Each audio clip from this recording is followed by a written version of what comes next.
Welcome back. In previous lessons, we learned how we could get access to various components. Here, we want to learn how we can execute a specific task when we access a particular component. So let's get started. I'm going to go ahead and do that in Android Studio. I'm going to start a new Android Studio project. Just like always, I'm going to call this one Buttons App. And I'm going to keep all the settings as it used to be before. Version 27, Kotlin, the reverse of my domain, and I'm going to save it somewhere. Finish, and once Android Studio opens up, I'm going to head to my resources, layout, and in here you can actually press the layout activity main and go there. Or I could actually show you a little shortcut as well. And the shortcut is you can actually go to your main activity, which is the file that usually opens up when you go to your Android Studio. You can hold the control button or the command button if you're using a Mac machine like I'm doing, and then click on the name activity main. And it's going to take you directly to your activity main if you wanted to. So two ways of doing it: either you tap on the activity underscore main, or you go to your main activity and you tap on that file. So here I'm going to go ahead and say I want to have a few new layouts. One of them is going to be a text view. Just like always, we put the text view up there so we can see what's happening. I'm going to go ahead and change the text size in it. I'm going to make it a lot larger, 32 sp. I'm going to go ahead and align it to the center so it becomes a little bit easier to see. And then I'm going to add a button. And this button, I'm going to put it in here. Somewhere like that. And then my button actually says tap to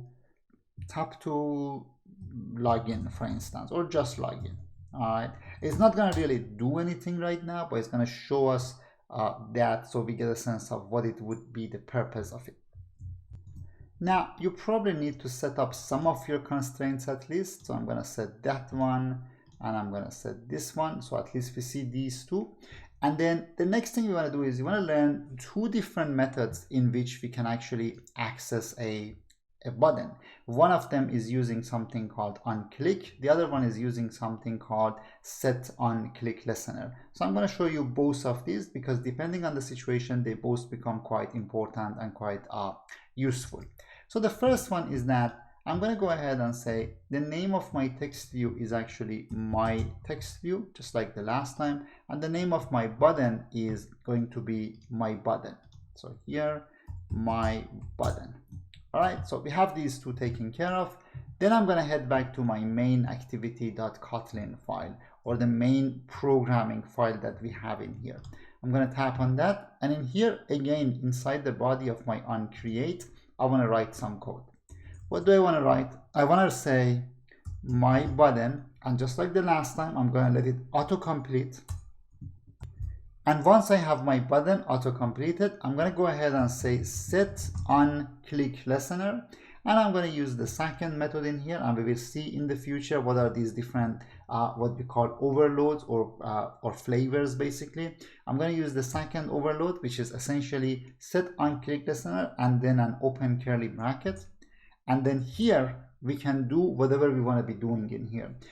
Don't worry about how the code is structured. Again, these are things that we'll get back to them in the future. For now, it is important that we just learn how we use them for the time being. Now, before I write something in the body of this, let's remember something we did in the previous lesson. In the previous lesson, we said my text view dot text became hello, for instance. Now, all I want to do is this. I want to say this part actually happens inside here. So whenever my button is clicked on, you do this. You run this function, whatever is inside here, only when the button has been tapped on. And let's see how that's going to work for us. So now I have these two. I have a button that says login and I have a text view. And if I tap on the login, it actually becomes hello. Simply because our code in here, it says onClick listener, change that. Remember, all of that is inside the body of the onCreate. Now I want to show you another way, which is doing pretty much the same thing, but that thing is not going to be inside the onCreate. And this is a different method of doing things with the buttons. So the other method is this. Let's go ahead and add a new button in here. I'm going to go ahead and add a third object and the second button. I'm going to put this one in here. I'm going to call this one, let's call it, let's say it says new button. And then for the, I'm going to set the constraint for it, and for the ID of it, I'm going to call it new button, and that's it, new button. And here I'm going to go ahead to my main activity and add a new function. Let's see how we add these type of functions. I'm going to come outside the onCreate, so not inside there. I'm actually going to come outside it, but obviously still within our main activity class. I'm going to say fun, and in the function I'm going to say new button function, and then within the parentheses I'm going to say v colon, and it's of the type view, and I have to let it autocomplete because it needs to import some stuff. If I just type it like this, it's going to give me an error saying I don't know what that is. So again, I'm going to let it autocomplete, hit enter, and then I'm going to say this is the body of it. So what does this mean?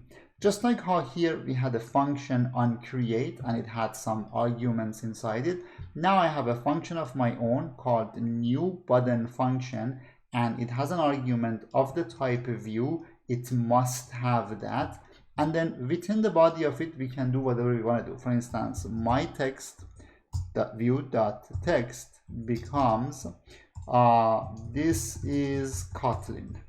All right, so now we have created a new function just like the onCreate function, but the onCreate function, it happens automatically when the application loads.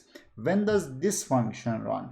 And if you're not familiar with what is a function and what is a class, don't worry at all. We're gonna get to lessons that we talk about object-oriented programming and classes and functions and methods, and all of these things are going to be super clear by then. For now, we just want to learn how we use some of this basic stuff so we can actually build a little foundation for our future lessons. So here I'm going to say I have this function and I don't know how am I going to call it. Here is how we call it. I'm going to copy its name. I'm going to go to my activity main. I'm going to select the button that I want to call, and I'm going to go in here, search for something called onClick, and then I'm going to say onClick, do that, and it automatically shows me that's the only one that is actually available. So I'm going to say on new button function is the function we're going to get called every time this guy has been clicked on.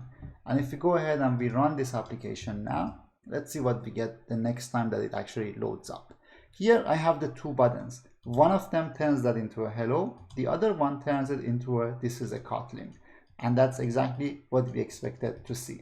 So basically two different ways of connecting our buttons to our functions. One of them is using a set onClick listener, the other one is using a onClick function using a function that has an argument of the type view. This is a key part of it. It must be there. What is a view? We'll see in a few lessons and we'll get a better sense of it, just so that you get an overall understanding of it. The view is the very basic object that you can see in your activity in here. So any of these guys, it is basically a child of the view. This is a child of the view which also allows for a text. This is a child of the view that allows for the text and also allows for interactivity, so on and so forth. But we will come to this in the future. For now, what matters is basically these 3 lines of code and these 4 lines of code. So we learn 2 different ways of interacting with our buttons. Once you're good with that, let's move on to our next lesson.